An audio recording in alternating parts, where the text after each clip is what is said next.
Assalamualaikum warahmatullahi wabarakatuh. Perkenalkan, kami dari kelompok 2 Biokimia kelas Tati Darau.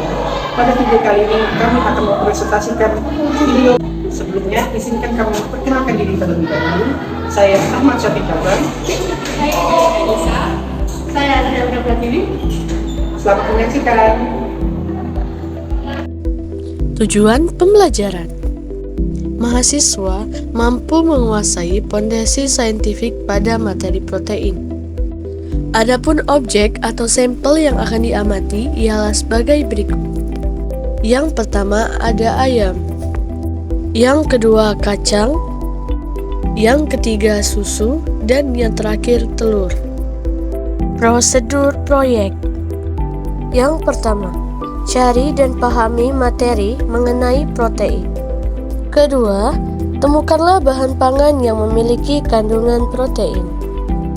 Yang ketiga, bahaslah mengenai teknik pemurnian dan pemisahan protein.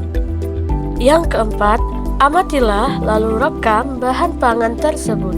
Yang terakhir atau yang kelima, editlah video semenarik mungkin.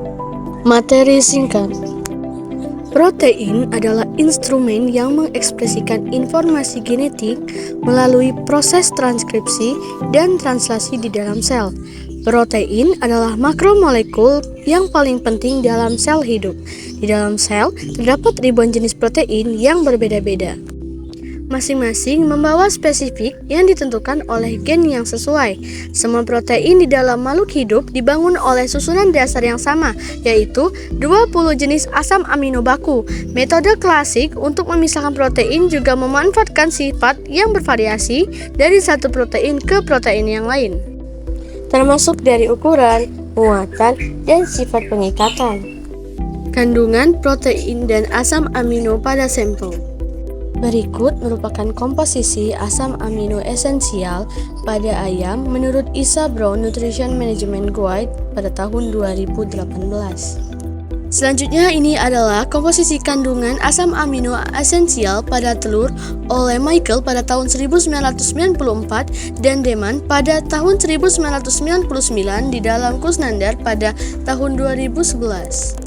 Kemudian, ini adalah komposisi asam amino esensial pada susu, yang terdiri dari metionin, penilalanin, leusin, treonin, lisin, arginin, isoleusin, histidin, maupun valin. Yang terakhir yaitu komposisi kandungan asam amino esensial pada kacang-kacangan yang dikutip oleh jurnal Multidisciplinary Digital Publishing Institute. Pemisahan dan pemurnian protein. Yang pertama, dialisis. Protein dapat dipisahkan dari senyawa berdasarkan berat molekul yang ada dalam ekstrak sel atau jaringan dengan proses dialisis. Molekul besar seperti protein ditahan di dalam kantong yang terbuat dari senyawa berpori amat halus seperti selopan.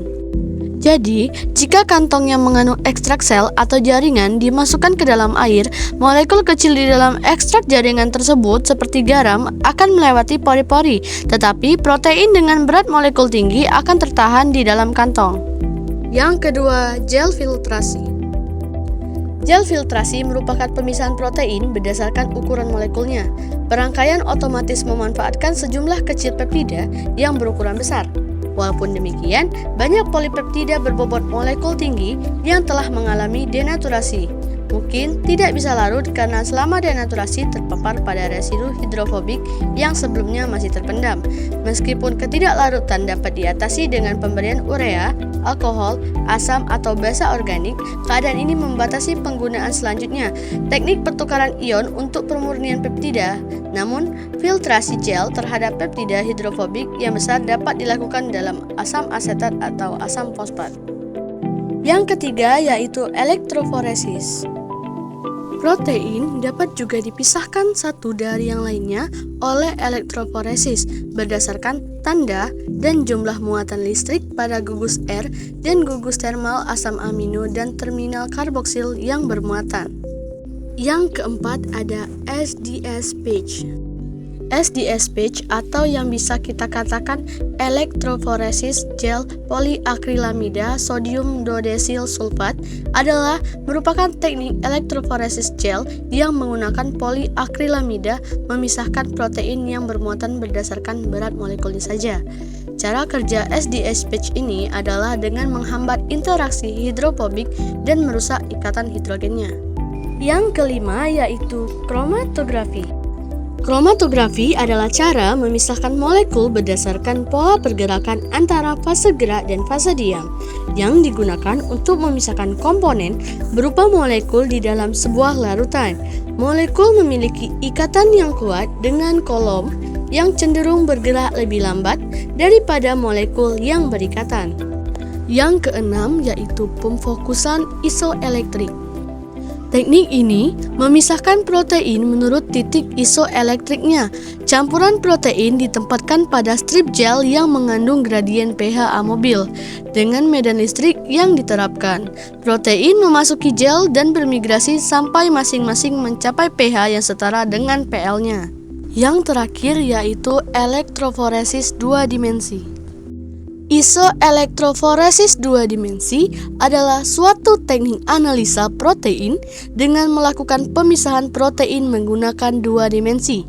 Dalam elektroforesis 2D atau 2 dimensi, dimensi pertama dalam pemisahan tersebut dilakukan berdasarkan titik isoelektrik protein tersebut. Sedangkan pada dimensi keduanya, protein akan dipisahkan berdasarkan berat molekulernya. Pemisahan protein dengan teknik ini dilakukan dengan kondisi terdenaturasi. Kesimpulan. Yang pertama, protein adalah instrumen yang mengekspresikan informasi genetik melalui proses transkripsi dan translasi dalam sel. Yang kedua yaitu pemisahan dan pemurnian protein dapat dilakukan dengan cara dialisis, gel filtrasi, elektroforesis, SDSPG, kromatografi, pemfokusan isoelektrik, dan elektroforesis 2 dimensi. Baiklah, itulah video kali yang dapat kami sampaikan. Semoga video ini bermanfaat untuk kita semua. Saya akhiri. Wassalamualaikum warahmatullahi wabarakatuh.